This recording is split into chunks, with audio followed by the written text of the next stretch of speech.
Nachdem es keine Verbesserung gab, gar nicht so tragisch. Hier in dem Bereich merkt man ziemlich viel Abgase, die noch ausströmen.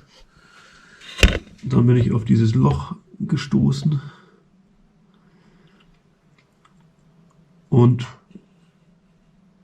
das werde ich mal komplett wegbauen und diese Lufteinblasung, die nur für den amerikanischen Markt nötig war, werde ich dann mit Stopfen verschließen. Die sind bestellt, da warte ich jetzt drauf und dann geht's weiter.